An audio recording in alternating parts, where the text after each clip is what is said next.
नमस्कार दोस्तों, स्वागत है आप सभी का एसके क्राइम टेल्स के एक और नए वीडियो पे।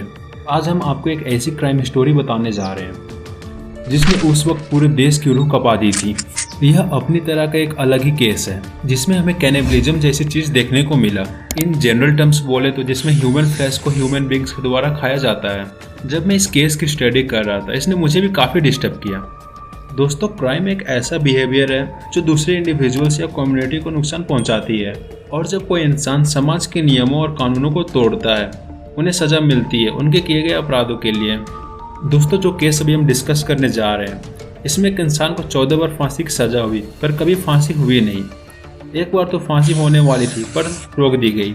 आप सभी वीडियो के एंड में बताइएगा कि इस इंसान का फांसी रोकना कोर्ट का एक सही डिसीजन था। साल है 2005। नोएडा के पास ही निठारी नाम का यह जगह है। होता क्या है, साल 2005 में बच्चे अचानक से गायब होना चालू हो जाते हैं इन निठारी वाली एरिया से।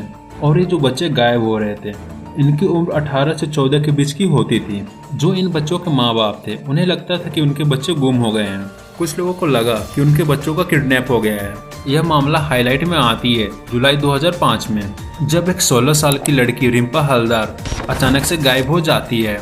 इसके घर वाले पुलिस में कंप्लेंट करते हैं। अब होता क्या है कि नोएडा पुलिस इनकी एफआईआर नहीं लिखती है। वो टालते रहे ये बोलकर कि बच्ची मिल जाएगी। यहीं तक नहीं, जो बाकी बच्चे गायब हुए थे, उनके परिजनों के साथ भी पुलिस का कुछ ऐसे ही रवैया था। लगातार बच्चे ऐसे ही गायब होते रहे। पुलिस भी कुछ खास ध्यान नहीं दे रही थी। ये सिलसिला ऐसे ही चलता रहा। ये जो एरिया था निठारी, यहाँ पर एक पानी टंकी थी। यहीं के आसपास से बच्चे गायब होते थे, तो लोगों ने मानना शुरू कर दिया था कि इस पानी टंकी के आसपास कोई भूत है। ये सब चलता रहा लगभग 2006 के मिड तक। लगभग 16 बच्चे गायब हो चुके थे। ये 1.5 साल के ड्यूरेशन के बीच इनमें जो बच्चे गायब हुए थे, इनमें 11 तो लड़कियां थीं, और ये जो बच्चे थे, ये सभी वहाँ के आसपास के झोपड़ी झोपड़ी में रहने वाले लोगों के बच्चे थे। हो सकता है इसी वजह से पुलिस ने इतनी ढिलाई दिखाई इस केस में, क्योंकि जो इन बच्चों के परिजन थे, कोई रोड पर ठेला लगाता था, कोई सब्जी बेचता था, या किसी के पिता ऑटो ड्राइवर थे। ये जो रिम्पा गायब हुई थी, उसी के 1 साल बाद मई 2006 में एक पायल नाम की लड़की, उसकी उम्र 22 साल होगी, वह ऑटो लेकर निठारी में एक बंगला था D5, वहां पहुंचती है। और इसकी जानकारी पायल के पिता को भी होती है। पायल ऑटो से उतरती है और वो ऑटो वाले को बोलती है कि मैं आपको अंदर से पैसे लाकर देती हूँ। यह बोलकर वो बंगले के अंदर चली जाती है। ऑटो वाला लगभग 15 मिनट वेट करता है। वो पायल को ना आता देख जाकर वो खुद बंगले का बेल बजाता है। अंदर से एक आदमी निकलता है।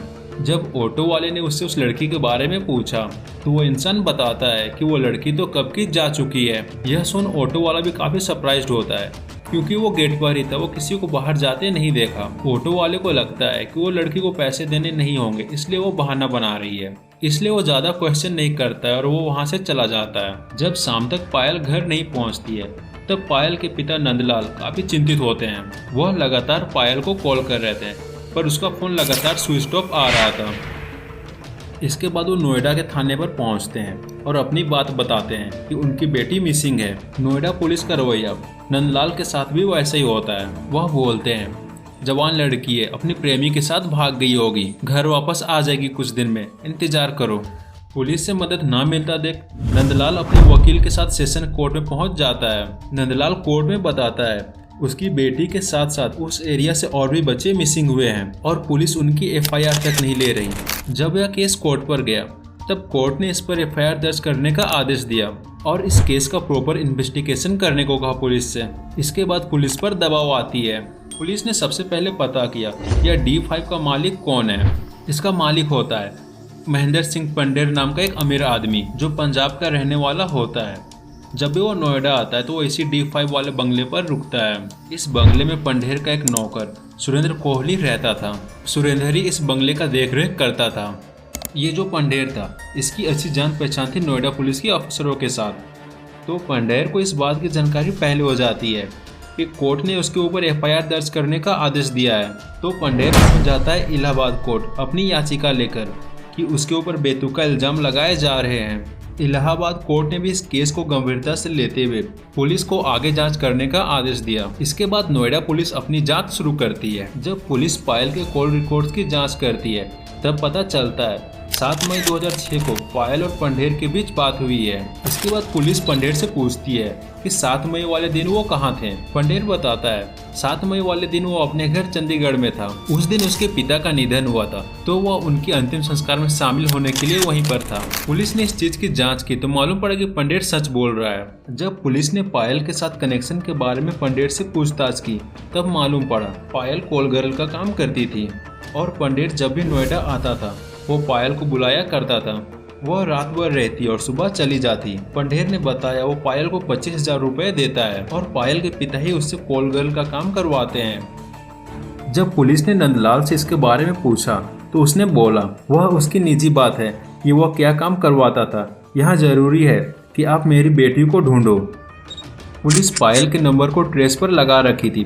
तभी 26 दिसंबर 2006 को पायल का नंबर ऑन होता है जो कि एक रिक्शे वाले के पास से मिलता है। जब पुलिस ने उस सिम की EMI नंबर की जानकारी निकाली तो मालूम पड़ा यह सिम सुरेंद्र कोहली का है और पता D5 का दे रखा है। पुलिस को फिर से इस केस की तार D5 में खींच ले गई। जब पुलिस D5 पर पहुंचती है तो सुरेंद्र उन्हें वहां नहीं मिलता है। वो पंढेर को बुलवाते हैं और पूछते हैं कि उनका नौकर सुरेंद्र कहाँ है। पंढेर से पता चलता है कि सुरेंद्र अल्मोड़ा गया हुआ है शादी में। पुलिस सुरेंद्र को जल्द से जल्द बुलवाने का आदेश देती है। 2 दिन बाद पंढेर और सुरेंद्र दोनों पुलिस की हिरासत में होते हैं।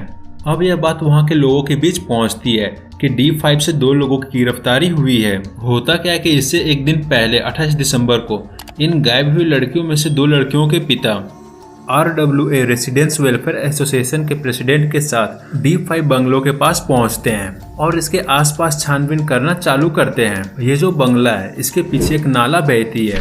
इसी नाले में उन्हें एक पॉलिथीन में 2 पैरों के कंकाल मिले। जब यह बात वहां के लोगों को पता चलती है कि नाले में से हड्डियां मिली है जो कि इंसानी बच्चों की है, तब अगले ही दिन जो सारे बच्चे गायब हुए थे उनके माता पिता अपने बच्चों की तस्वीरें लेकर D5 के सामने पहुंचते हैं। क्योंकि ये सारी घटनाएं नोएडा में ही हो रही थी तो मीडिया तक बात पहुंचने में टाइम नहीं लगा।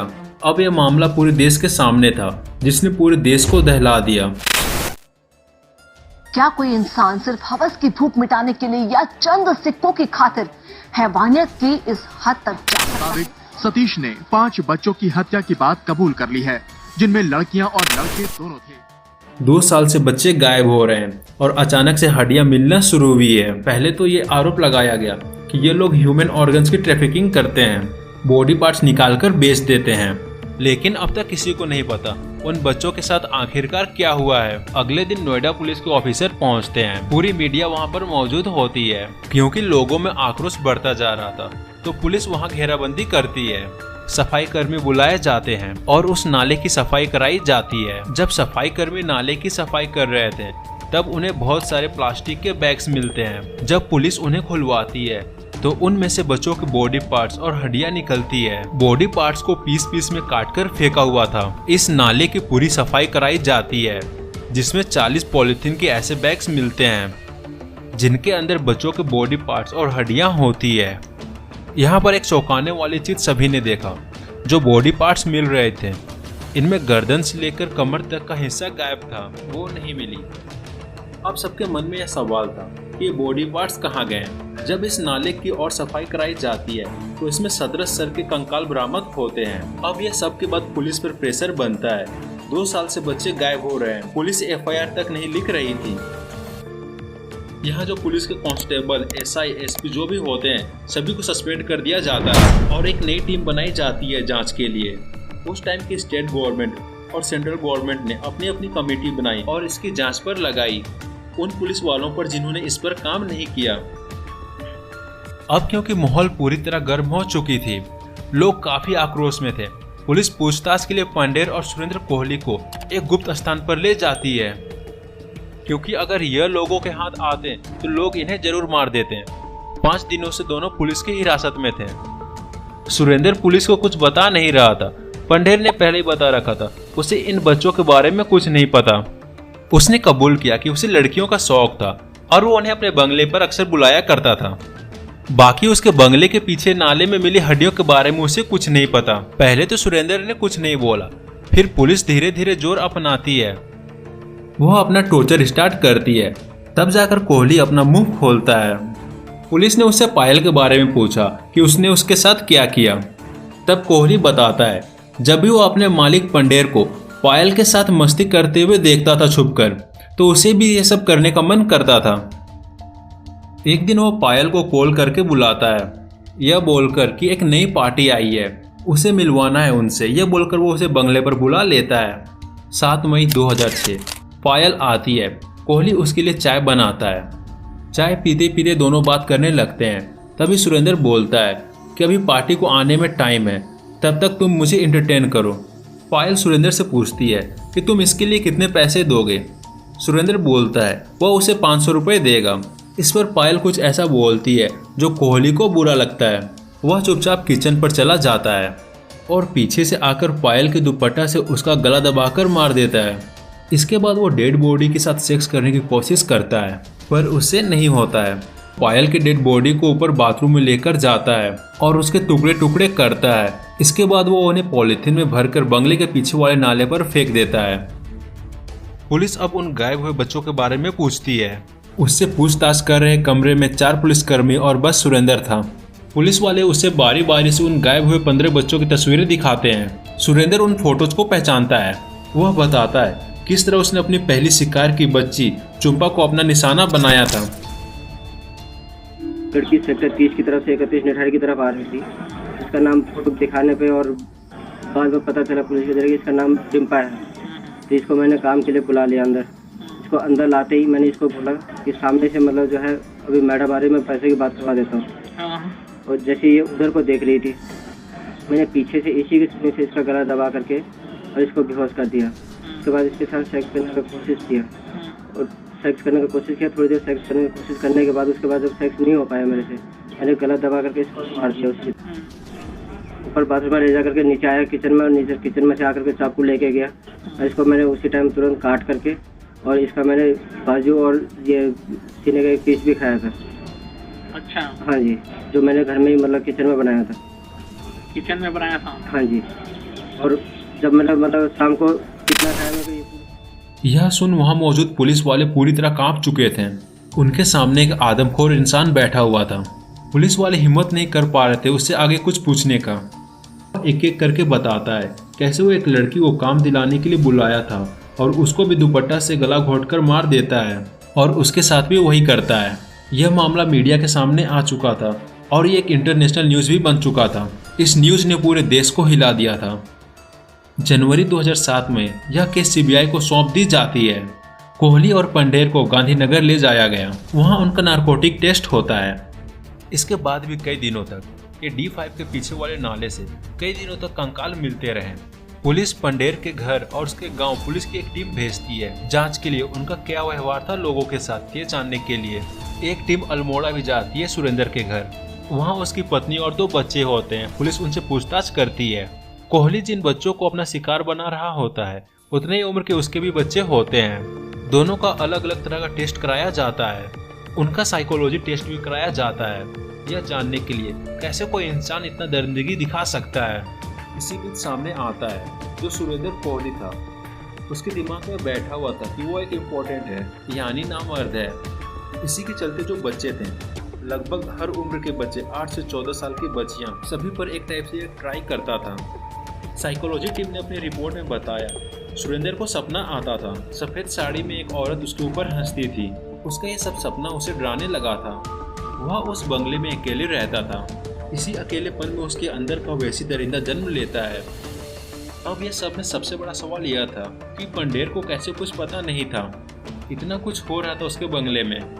इस केस से जुड़े शुरुआती वकीलों ने बताया था जो नोएडा पुलिस की केस डायरी थी उस पर यह स्टेटमेंट लिखा हुआ था कि पंडेर उन बच्चों को बुलाने के लिए बोलता था। पहले वो उन बच्चों का रेप करता, फिर सुरेंद्र उन्हें मार देता था। और जब यह केस सीबीआई के पास जाती है तब सिर्फ उन स्टेटमेंट को आगे रखा जाता है जो सुरेंद्र से जुड़े थे। पुलिस की केस डायरी की रिपोर्ट को गलत बताई जाती है कि पंडेर और सुरेंद्र ने दोनों ने मिलकर किया, यह बात गलत है। तो इस तरह की चीज़ें सामने आती है। एक स्टेटमेंट में कोहली ने खुद बोला है एक बार वो एक धोबी की बेटी को लेकर आया था, तब पंडेर बंगले में मौजूद था। साहब घर में ही थे, मोनिंदर सिंह घर पे ही था उस दिन भी, लेकिन इसको पता है या नहीं है ये मेरे को पता नहीं है। यह सब के बावजूद पंडेर को बचाने की कोशिश की गई। यूपी में सपा की सरकार थी। मुलायम सिंह यादव ने यूपी सरकार की ओर से पीड़ित के परिवारों को 2-2 लाख देने का ऐलान किया, पर ये जो पैसे थे बच्चों के घर वालों ने वापस कर दिए थे, यह कहते हुए कि उन्हें ये 2 लोगों का फांसी चाहिए, उन्हें पैसे नहीं चाहिए। फांसी की मांग चलती रही। यह केस की कोर्ट में सालों तक सुनवाई चली। इसी तरह साल बीतते गए। टोटल 16 मर्डर का आरोप लगा था कोहली पर। 2014 में सुरेंद्र कोहली को फांसी भी हो गई थी, पर वह जिस जेल में था वहाँ फांसी की व्यवस्था नहीं थी, तो उसे मेरठ जेल लाया जाता है। आधी रात में उसे फांसी होनी थी। जल्लाद ने भी पूरी तैयारी कर ली थी। ठीक फांसी से 3-4 घंटे पहले देश के कुछ बड़े वकील, एक्टिविस्ट सुप्रीम कोर्ट पहुंच जाते हैं, यह कहते हुए कि कोहली को प्रॉपर टाइम नहीं मिला है अपना पक्ष रखने के लिए, इस टाइम उसे फांसी नहीं देनी चाहिए। सुप्रीम कोर्ट का आदेश आता है फांसी से ठीक 2-3 घंटे पहले कि कोहली की फांसी को टाल दी जाए। इसके बाद फिर से सुनवाई चालू होती है। हर केस में कोहली को डेथ प्लेंटी होती थी, पर कभी फांसी हो नहीं पाई। 2022 तक टोटल 14 केस में डेथ प्लेंटी मिली, पर कभी फांसी नहीं हुई।